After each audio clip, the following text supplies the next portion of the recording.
ఈ 2 hours 37 minutes run టైమ్తో థియేటర్స్లో release అయింది. బేసిక్ స్టోరీ, స్పాయిలర్ లేకుండా. ఈ సినిమా కథ మొత్తం 2040 ఫ్యూచరిస్టిక్ వరల్డ్లో జరుగుతుంది. ఇప్పుడు మనకి ఇన్సూరెన్స్లున్నట్టే అప్పట్లో లవ్ ఇన్సూరెన్స్ అనే కాన్సెప్ట్ ఉంటది. హీరోయిన్ కృతి శెట్టికి మొబైలే లోకం. ఎల్ఐకే యాప్లోని టెక్నాలజీతోనే తన లైఫ్ని లీడ్ చేస్తూ ఉంటుంది. కానీ మన హీరోకి అసలు మొబైల్ అంటే ఏంటో, ఆ టెక్నాలజీ ప్రపంచం ఏంటో తెలీదు. ఇంత కాంట్రాస్ట్ ఉన్న ఈ ఇద్దరూ కలిసిన తర్వాత వాళ్ల మధ్య జరిగే పరిణామాలేంటి, 2040 ఫ్యూచరిస్టిక్ సెటప్లో వాళ్ల లవ్ ట్రాక్ ఎలా సాగింది అనేది మెయిన్ స్టోరీ. సినిమా స్టార్ట్ అయినప్పుడు కాన్సెప్ట్ అండ్ సెటప్ చాలా ఎగ్జైటింగ్గా అనిపిస్తాయి. డైరెక్టర్ విఘ్నేష్ శివన్ గారు 2040లో మనుషుల రిలేషన్షిప్స్, గ్యాడ్జెట్స్, ఏఐ టెక్నాలజీ ఎలా ఉంటాయో చూపించడానికి ట్రై చేశారు. టెక్నికల్గా గ్రాఫిక్స్ అండ్ విఎఫ్ఎక్స్ వర్క్స్ చాలా బ్రిలియంట్గా ఉన్నాయి. సినిమా లేట్ అవ్వడానికి మెయిన్ రీజన్ విఎఫ్ఎక్స్ అని చెప్పారు. అది స్క్రీన్ పైనే కనిపిస్తుంది. ఆల్మోస్ట్ 70% మూవీలో విఎఫ్ఎక్స్ షాట్స్ ఉంటాయి.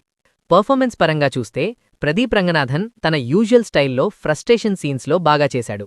కానీ కొన్ని చోట్ల మనకి ముందు సినిమాల్లో చూసిన ఫీలింగే కలుగుతుంది. కృతి శెట్టి కథకి కీరోల్ అయినా తన క్యారెక్టరైజేషన్ కొంచెం కన్ఫ్యూజింగ్గా ఉండటం వల్ల ఆడియన్స్ కనెక్ట్ అవ్వడం కష్టం. ఎస్జే సూర్య గారు ఉన్న కొన్ని comedy scenes and face off moments బాగానే నవ్విస్తాయి. Anirudh Ravichander music and BGM ఈసారి కూడా బాగానే వర్కౌట్ అయ్యాయి. కానీ ధీమా ధీమా సాంగ్ తప్ప మిగతా పాటలు అంత ఇంపాక్ట్ క్రియేట్ చేయలేకపోయాయి. టెక్నికల్ డిపార్ట్మెంట్ని మాత్రం ఖచ్చితంగా మెచ్చుకోవాలి.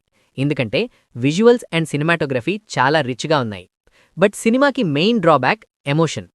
ఫ్యూచర్ సెటప్ ఉన్నా కథలో మంచి ఎమోషనల్ బాండ్ ఉంటే తప్ప ఆడియన్స్ హార్ట్కి టచ్ అవ్వదు. ఫాదర్ సన్, ఫ్రెండ్షిప్ లేదా లవ్ ఏదీ కూడా ప్రాపర్గా కనెక్ట్ అవ్వలేదు. సెకండ్ హాఫ్ చాలా స్లోగా ఒకే పాయింట్ దగ్గర డ్రాగ్ చేసినట్టు అనిపించింది. Pre climax and climax decisions కొంచెం చిరాకు తెప్పించేలా ఉన్నాయి. సో ఓవరాల్గా మీకు futuristic concept, VFX heavy visuals చూడడం ఇష్టం ఉంటే ఈ మూవీని ఒకసారి ట్రై చేయొచ్చు. కానీ ఒక మంచి emotional story or gripping screen play ఆశపడి వెళ్తే మాత్రం కొంచెం డిసప్పాయింటెడ్గా అనిపించొచ్చు. నార్మల్ ఆడియన్స్కి ఇది కొంచెం బిలో యావరేజ్ ఫిల్మ్గా మిగిలిపోవచ్చు. సో ఈ మూవీకే నేను ఇస్తున్న రేటింగ్ 2.5 స్టార్స్ అవుట్ ఆఫ్ 5. మీరు ఈ సినిమా చూశారా? మీకు ఎలా అనిపించిందో కింద కామెంట్స్లో చెప్పండి. వీడియో చూస్తూ ఎంజాయ్ చేస్తే చాలు. మన కనెక్షన్ కంటిన్యూ అవ్వాలంటే సబ్స్క్రైబ్ బటన్ పైన సింగిల్ ట్యాప్ చేస్తే చాలు. నెక్స్ట్ వీడియోలో మళ్ళీ కలుద్దాం.